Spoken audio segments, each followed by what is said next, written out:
오바댜 이름 들어보셨나요? 네, 생소한 이름입니다. 성경, 구약 성경에 오바댜가 포함이 되어 있는데 어디에 있나요, 오바댜가? 예, 요나서 앞에 있습니다. 이 오바댜를 찾기가 어려운 이유가 있습니다. 한 장으로 되어 있어요. 예. 예. 그러니까 구약 성경의 가장 짧은 성경이 오바댜입니다. 한 장으로 되어 있기 때문에 찾기가 너무 힘들어요. 어디에 있는지도 모르고 있다고 한들 세밀하게 관찰하지 않으면 찾기가 어려운 성경 오바댜입니다. 이 오바댜는 선지서입니다. 선지서 중에서도 소선지서에 포함되는 성경이 오바댜입니다. 자, 그러면 퀴즈를 냅니다. 구약 성경의 소선지서는 몇 권으로 되어 있죠? 12권입니다. 호세아부터 말라기까지를 소선지서 이렇게 부릅니다. 그러면 소선지서가 있으면 대선지서가 있겠죠. 당연히. 분류를 그렇게 해놨으니까. 대선지서는 몇 권인가요? 구약 성경에 5권입니다. 어느 성경이 대선지서인가요? 이제 말씀드리면 금방 이해하실 거예요. 이사야서, 예레미야, 에가, 에스겔, 다니엘 이 5권이 대선지서입니다. 그러면 우리가 성경을 쉽게 이해할 수 있도록 대선지서, 소선지서를 분류를 해놨는데 또 하나 궁금한 게 있죠. 어떤 이유와 기준으로 대선지서, 소선지서를 구분했을까요? 어떤 기준으로 분류를 한 것일까요? 대선지서에 있는 선지자들이 이름이 유명하기 때문에 대선지서라고 하고 소선지서는 잘 들어보지 못한 이름이기 때문에 그렇게 분류를 한 것일까요? 그런 이유로 분류한 건 아니고요. 분량입니다. 내용이 많은 것을 대선지서로 분류를 한 거예요. 그러니까 소선지서는 내용이 아주 적습니다. 오바댜 같은 경우는 한 장으로 되어 있으니까요. 얼마나 적습니까? 분량이 적은 걸로 분류를 해놨다. 그런데 또 성경을 이해하시는 분들 가운데 이런 질문을 합니다. 그럼 목사님, 다니엘서는 12장으로 되어 있고 호세아서는 소선지서인데 14장으로 되어 있는데 이거 언페어한 거 아니냐? 맞지 않는 거 아니냐? 그런데 절 있잖아요. 이 오바댜는 21절로 되어 있습니다. 다니엘서는 12장으로 되어 있지만은 절을 포함을 하면 굉장히 분량이 호세아보다 많습니다. 그래서 대선지서로 분류를 해놨습니다. 이게 분류 방법이고요. 그러면 오바댜의 저자, 이 오바댜라는 성경을 쓴 사람은 누군가요? 말씀해 보세요. 누가 썼지 오바댜를? 오바댜가 썼습니다. 자, 그러면 당연히 우리는 이런 생각을 합니다. 오바댜 저자에 대해서 궁금할 수밖에 없죠. 이 오바댜는 어떤 인물일까? 어떤 선지자일까? 보통 이제 선지서를 쭉 읽어가시면 선지서 서두에 꼭 들어가는 3가지 패턴이 있습니다. 그 당시 통치했던 대통령 이름이 나오고요. 그 선지자들의 그 이력에 대해서 짤막하게 기록을 해놔요. 어떤 가문의 출신이든지 그게 아니면 아버지가 누군지 그런 이름을 기록해 놓고 그 시대적 상황을 짤막하지만은 알 수 있도록 되어 있는데 어찌된 일인지 오바댜서는요 이 3가지가 몽땅 빠져 있습니다. 알 수가 없어요. 이 오바댜가 어떤 사람인지를 전혀 알 길이 없다. 어느 시대에 활동했는지도 알 길이 없어요. 그 신학자들이 연구를 해보니까 이 본문 내용을 가지고 블레셋 침공 때 활동하던 선지자이다. 또 어떤 신학자는 그 바벨론 시대에 활동했던 선지자이다 추측을 하는 거지 성경 어디에도 오베다서를 읽어보면서 알 길이 없습니다. 하나님이 숨겨놓은 데는 어떤 이유가 있을 거예요. 굳이 그거를 사실상 우리가 이해할 필요도 없습니다. 그래서 오바댜라는 이 작가가 있는데 책까지 썼어. 오바댜라는 책입니다. 그런데 저자에 대해서 모르는 그 성경을 하나님의 말씀으로 믿고 우리가 신뢰하고 또 백승철 목사가 오늘 설교하는 거 아닙니까? 이상한 일 아닙니까?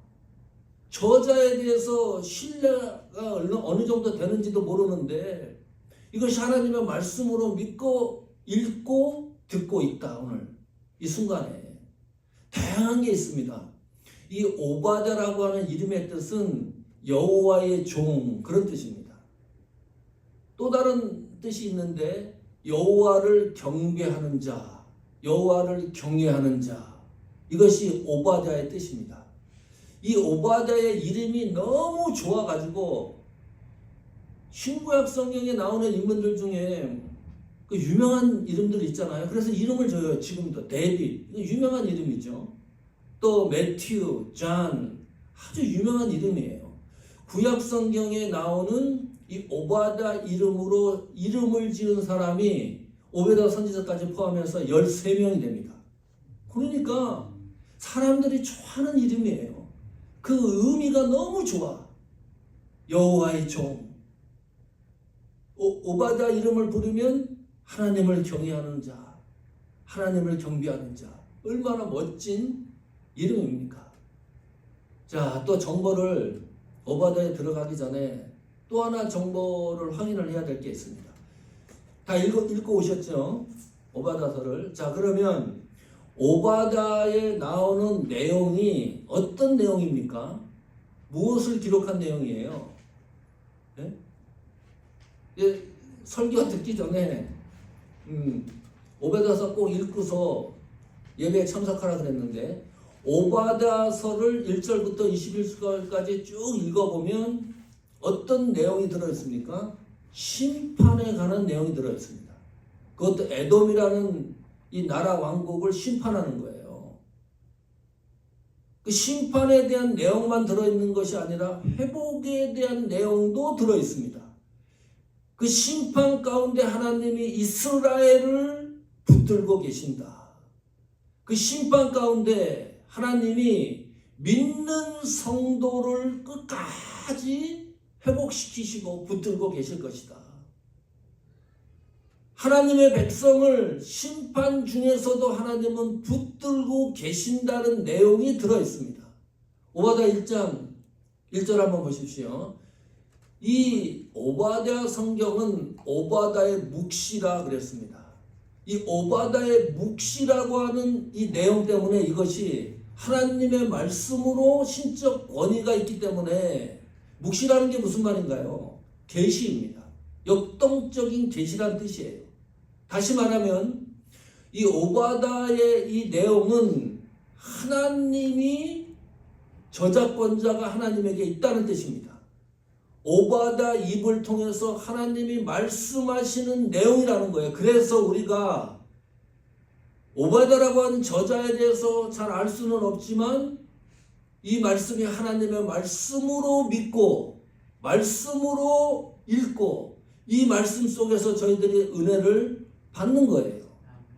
오바댜 1장 2절 한번 보십시오. 이 묵시가 이렇게 진행이 됩니다. 보라, 내가 너를 나라들 가운데 매우 작게 하였으므로 내가 크게 멸시를 받느니라. 여기 잘 보시면 내가는 하나님이에요. 하나님이 매우 작게 하였으므로 하였다. 그 중간에 이런 심판의 내용을 하였다는 거예요. 하나님이 하신 일, 문법적으로 따져보니까 완료형입니다. 미완료가 아닙니다.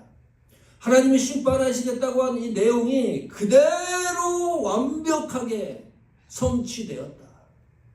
하나도 미진하지 않고 하나님이 말씀하신 그대로 되었다. 그런 뜻이에요. 그것이 오바댜 이 말씀 속에 들어있는 내용입니다. 제가 한국을 가면 천안이 분당 판교에 사는데 그 앞에 가면 현대백화점이 있어요. 그 현대백화점 지하에 교보문고 분점이 있습니다. 큰 서점이에요. 그 서점을 방문을 했는데 이번에도 그 서점에 들어가면 한강 작가 작품이 눈에 선명하게 들어옵니다. 노벨문학상을 받았으니까 전시를 해놓은 느낌이에요. 그냥 박물관 같은 느낌. 한강 작가 작품만 내 눈에 들어와요. 다른 작가들의 작품은 전혀 들어오지 않습니다. 무슨 책이 있는지를 그 정도로 선명하게 들어올 수 있도록 가장 좋은 자리, 사람들이 가장 잘 보는 곳에 비치를 해놨습니다. 이런 생각을 했어요. 만약에 오바댜라는 책이 교보문고 서점에 어딘가에 있다 그러면 그 누구도 찾을 수 없겠구나. 그 생각이 문득 들어요. 아니 책이 한 장짜리 돼 있으니까 이게 사람 눈에 띌 리가 있겠습니까? 그냥 둘러봐도 찾을 수 없는 책일 것이다. 그러면 어떻게 찾아요? 그 일하는 사람들도 어디 있는지 모를 거예요. 이 잘 팔리는 책도 아니고 뭐 문학상 받은 책도 아니고 어디 구석에 책꽂이에 꽂혀 있을 텐데 먼지가 수북이 쌓여 있는 그런 오바댜 책일 가능성이 많다. 제가 설교 준비하면서 정말 하나님 앞에 회개한 게 있습니다. 설교를 준비하면서 목사가 내 입맛에 맞는 본문만 선택을 해서 설교를 하지 않았을까? 나의 편향적인 본문만 택해가지고 설교하지 않았을까? 오바댜라고 하는 이 본문을 가지고 설교를 하지 않으면 일평생 성도들이요 오바댜가 어디 있는지도 모르고 이 말씀이 서점 어디 구석탱이 먼지 쌓인 것으로 단 한 번도 이 말씀을 듣지 못하고 세상과 이별할 수 있겠다. 이 생각을 하니까 정신이 번쩍 드는 거예요. 성도들도 마찬가지입니다. 오늘 오바댜에 들어가기 전에 이런 자세를 한번 체크를 해보는 겁니다. 나는 하나님 말씀 듣는 태도가 어느 수준에 있는가를 체크해 보십시오. 어느 수준에 이르러서 나는 하나님의 말씀을 매주일마다 듣고 있는가? 혹시 내 감정에 일치되는 것만 하나님의 말씀으로 받아들이는 것은 아닌가? 내 생각과 일치되는 것만 하나님 말씀을 받아들이는 건 아닌가? 교회 목사님이 설교할 때 설교 내용이 위로하고 칭찬해 주는 것만 좋은 설교라고 생각하고 받아들이는 것은 아닌가? 내 상황과 환경에 일치되는 말씀만 받아들이는 것이 아닌가? 체크를 해볼 필요가 있다. 요즘 시대가 하도 또 험악하기 때문이기도 합니다. 내 기준에 의해서 하나님 말씀을 받아들이는 것이 아닌가? 그래고 은혜 받았다고 얘기하는 것은 아닌가? 전혀 나와 관계가 없는 이 심판의 내용이라든지 정죄의 내용이라든지 회개의 내용이라든지 내가 듣기 껄끄러운 하나님의 말씀은 하나님의 말씀으로 내가 수용하지 못하고 있는 것이 아닌가. 그런 복합적인 생각이 좀 필요하다. 성도 여러분, 그래서 오바댜 이 말씀은 한 장짜리지만 오늘 우리가 읽고 또 이 말씀을 설교를 통해서 듣고 하는 거잖아요. 하나님 말씀으로 오바댜 성경을 읽고 또 증거하는 것은 이건 어쩌면 우리의 사명일 수도 있겠다. 이 말씀을 듣는 것도 우리의 하나님의 말씀을 수용하는 소명일 수도 있다. 사명일 수도 있다. 이것이 하나님의 말씀이기 때문에 성경 66권이 몽땅 하나님 말씀이잖아요. 어느 곳에 무슨 뭐 마태복음, 무슨 뭐 요한복음, 또 어느 교회는 주구장창 매 주일마다 종말론만 또 설교하는 사람도 있어요. 목사님이. 너무나 이건 하나님의 말씀에 편중된 거다. 그리고 세속화되는 지름길이다. 그런 식으로 하나님의 말씀을 듣고 말씀이 증거된다 그러면 세속화되는 고속도로를 타는 거다. 교회도 내 신앙도. 세대주의가 뭡니까? 시대에 따라 복음이 변질되고 변한다는 거예요. 그래서 지금 시대는 동성애 같은 거 하나님이 하지 말라 그래도 그것이 적용이 안 되니까 그것은 하나님의 말씀으로 받아들이지 않는다고 생각을 하는 거예요. 이런 시대에 우리가 오바다를 읽고서 말씀을 묵상한다는 것은 큰 은혜입니다. 이 말씀을 통해서 말씀을 듣는 내 자세를 한번 체크해 보시기를 축원합니다. 자, 오바다는 심판의 메시지라 그랬어요. 어디를 심판하는 거죠? 어느 나라를? 에돔입니다. 에돔 들어보셨죠? 그 심판의 내용이 너무 적나라해요. 이 쭉 1절부터 21절까지 읽어보면 현미경을 관찰하듯이 하나님이 왜 심판을 해야만 되는지에 대해서 적어놓고 있어요. 못 빠져나갑니다. 실감나게 성경이 기록해 놓고 있기 때문입니다. 절대 못 빠져나가요. 이 에돔의 잘못에 대해서. 에돔이라고 하는 것은 이름을 들어보셨을 거예요. 에돔의 또 다른 이름이 뭐죠? 에서입니다. 우리가 너무나 잘 알고 있는 에서의 이름이 에돔입니다. 그 에서의 후손들이 에돔이에요. 신약시대의 헬라어로 이 에돔을 이두메라고 불렀습니다. 이 이두메의 가문을 통해서 누가 출현합니까? 헤롯이 출현을 해요. 신약성경에 나오는 헤롯 가운데 예수님 탄생 직전에 두 사라이를 몽땅 죽인 사람이 헤롯 왕이잖아요. 이 헤롯인데 이 헤롯이 가문을 타고서 족보를 타고서 쭉 올라가다 보면 에서의 후손입니다. 기가 막히죠. 네. 에서가 이 땅에 태어나는 그 장면을 성경은 이렇게 기록을 합니다. 로마서 9장 12절입니다. 같이 읽습니다. 리브가에게 이르되 큰 자가 어린 자를 섬기리라 하셨나니. 이삭이 리브가와 결혼을 해요. 아이가 안 생겨요. 20년 동안 하나님 앞에 기도합니다. 우리 가정에게 아이 주십시오. 아이 주십시오. 그랬는데 어느 날 20년 후에 하나님이 아이를 주는데 쌍둥이를 주는 거예요. 얼마나 기쁜 일이에요. 아이를 달라고 했는데 쌍둥이를 주니까. 그런데 하나님이 이렇게 말씀하시는 거예요. 그 산모 리브가에게 태어나기도 전에 큰 자가 어린 자를 섬기리라. 장자권을 팝니다. 팥죽 한 그릇에. 너무나 잘 알죠? 이게 무슨 큰 엄청난 회오리 바람이 될 줄을 모르는 거죠. 에서가 형이고 야곱이 동생 아닙니까? 동생한테 장자권을 팔아요. 가만히 생각을 해보니까 에서가 장자권을 팔 때 이런 생각을 하고 팔았을 거예요. 제 동생이 이름이 승진이에요. 제가 승철이잖아요. 부모님이 미국에 살지 않고 한국에 삽니다. 그래 한국에 나갔는데 이제 그 장어를 먹어가면서 이야기를 합니다. 미국에 있으니까 부모님한테 어떻게 제가 섬길 수 있는 방법이 없어요. 많이 해봐야 전화하는 거. 그것밖에 할 일이 없습니다.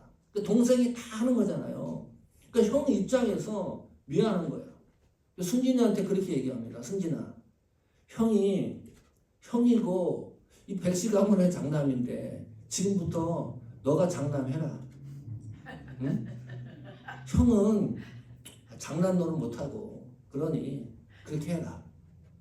그렇게 한다고 장자권이 승진이한테 이양이 됩니까? 응?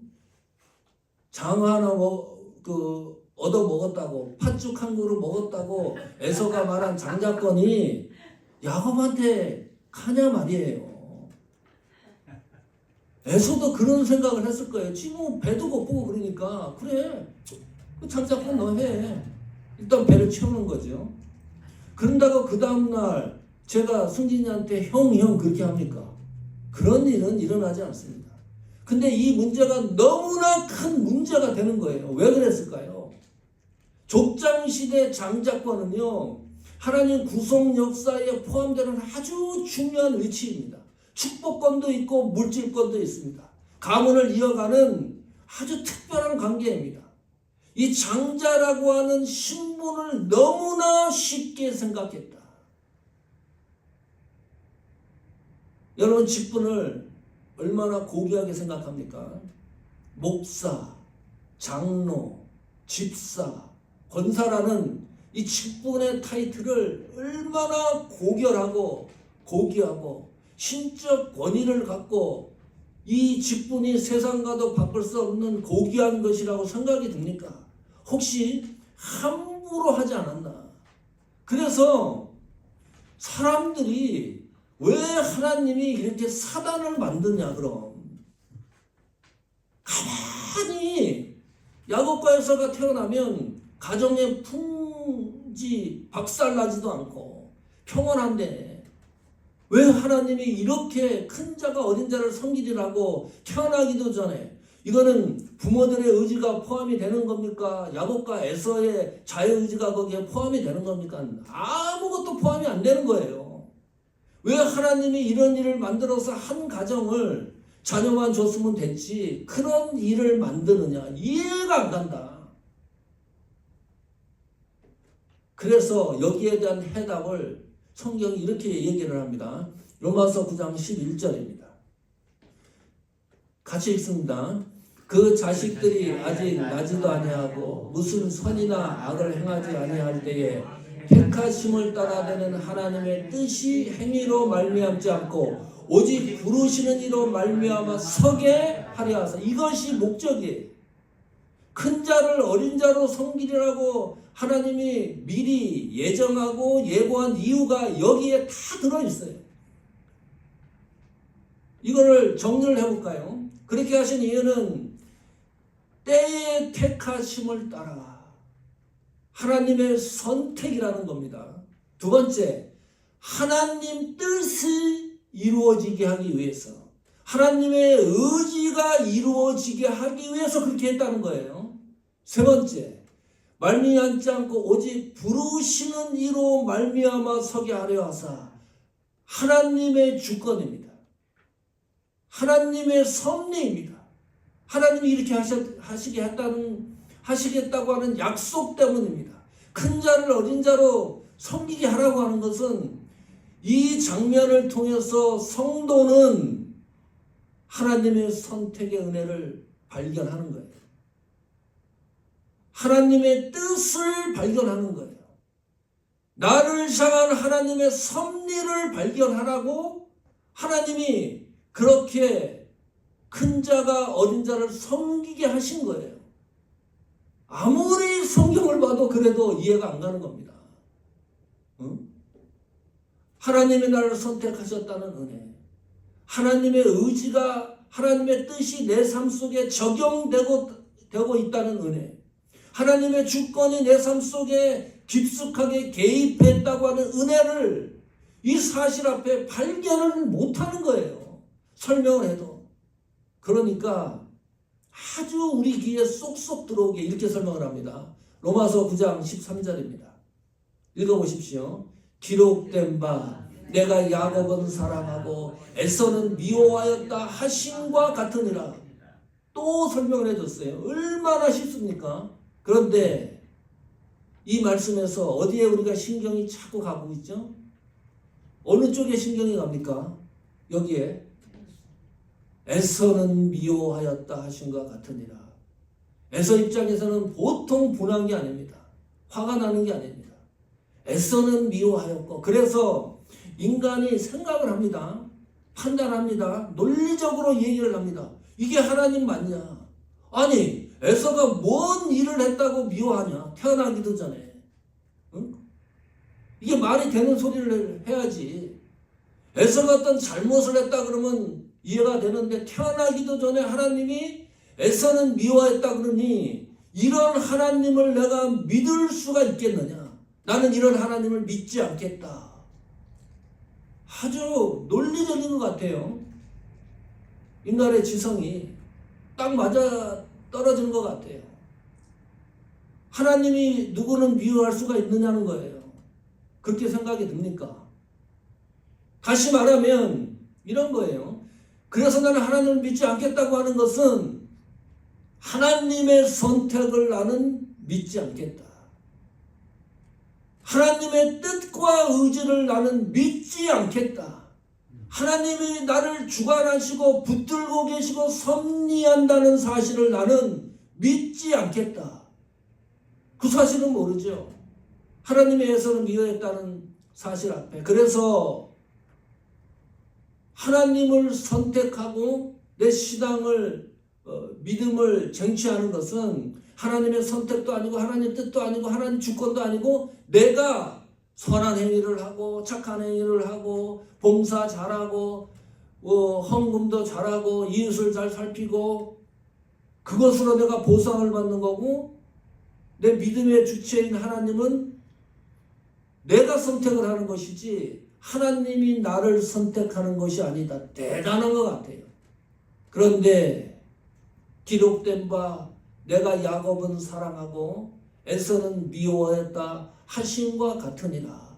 이 말씀에서 우리가 중심에서 봐야 될 내용은 하나님은 야곱은 사랑하고 이 말씀입니다.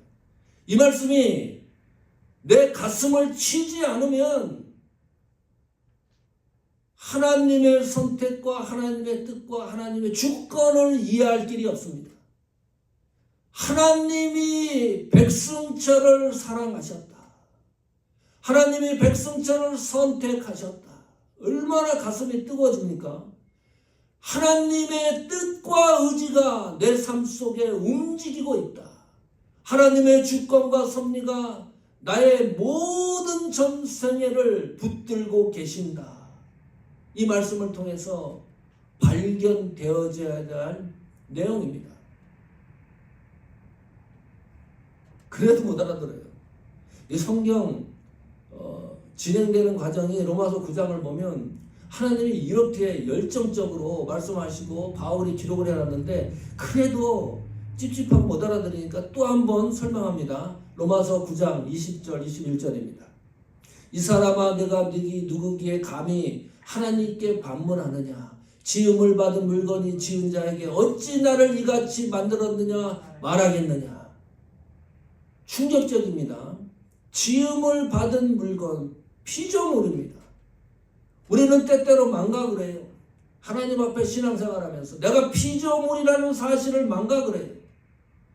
그 피조물이라는 사실을 망각하고 하나님보다 우위를 섬점하려고 하는 거 21절에 또 못 알아들으니까 토기장이가 진흙 한 덩이로 하나는 뒤에 쓸 그릇을 하나는 천이 쓸 그릇을 만들 권한이 없느냐. 하나님의 주권입니다. 하나님의 권위입니다. 하나님은 창조물이고 하나님은 신적 권위가 있다는 것을 얼마나 많이 망각하고 우리가 신앙생활을 하는지 오바댜에 들어가기 전에 점검해야 될 내용들입니다. 자, 서점에 가서 그날 또 이런 생각을 했습니다. 만약에 이 한강 문학상 받은 한강의 작품 진열된 그곳에 오바댜 성경이 들어간다면 얼마나 좋을까? 응? 이 오바댜 하나님의 말씀이 많은 사람들이 그냥 보고서 은혜를 받으면 얼마나 좋을까? 그 생각을 했어요. 이 오바댜 하나님 말씀을 어떻게 하면 광고를 많이 해가지고 많은 사람들이 이 하나님 말씀으로 은혜를 받고 돌아오면 얼마나 좋겠는가. 그런 생각이 문득 들었습니다. 복음의 전함이라는 비영리 단체가 있습니다. 고정민 장로님이 대표로 있는 것입니다. 이 고정민 장로님은 특이한 분입니다. 18년 동안 광고회사를 운영을 했습니다. 광고에서 돈을 많이 벌었습니다. 한국의 아주 그 유명한 회사들은 이 고정민 장로님이 운영했던 광고회사에 광고를 부탁했습니다. 청와대, 대통령실에서도 부탁할 정도였으니까요. 돈을 많이 벌었던 장로님이에요. 그러던 어느 날 사무실에 생수통을 배달하는 사람이 와가지고 생수를 배달하고 있었어요. 그 생수통을 가만히 보니까 여기에 하나님의 말씀 성경이 스티커로 붙여 있는 것을 발견했습니다. 이 장로님이 물었어요. 아니, 이렇게 하면 안 믿는 사람들이 좋아하겠느냐? 싫어한대요. 어떤 사람은 막 집어 던지고 화내고 그 생수 먹는 계약을 끊어버리고 이렇게 한대요. 별거 아닌 것 같은데 장로님이 고민을 한 거예요. 그날 저녁 잠을 못 들입니다. 아니, 이 장로님은 광고 회사를 운영하는 CEO 아닙니까? 높은 위치에 있는데도 복음을 전할 생각을 1도 하고 있지 않았던 거예요. 그런데 가장 밑에서 어렵게 생활하는 이 생수통 배달원이 복음을 생수통에 적어가지고 어찌하든지 복음을 증거하려고 하는 그 모습을 보니까 왠지 가슴이 쉽지 않는 거예요. 그래서 장로님이 결정을 합니다. 광고 회사를 정리를 해버립니다. 그리고 앞으로 나는 하나님을 광고하는 사람이 되어야 되겠다. 복음을 광고하는 사람이 되어야 되겠다. 전도, 일반 전도와 상식의 수준을 뛰어넘습니다. 광고예요. 2014년에 정리를 하고 2015년에 일간지에 광고를 냅니다. 2,300만 원을 주고서. 그 무슨 뭐 샤넬백 광고 그런 식으로 광고를 하는 거예요. 거기 한 면을 사가지고 광고를 하는 거예요. 이렇게 힘들고 두려우세요. 늘 당신을 지키시고 사랑하는 분, 그분은 예수 그리스도. 여기뿐만 광고를 내는 게 아니고 지하철에도 광고하고요. 광고가 나갈 수 있는데 카트에도 광고를 하고 뭐 여러 군데 광고를 하는 거예요.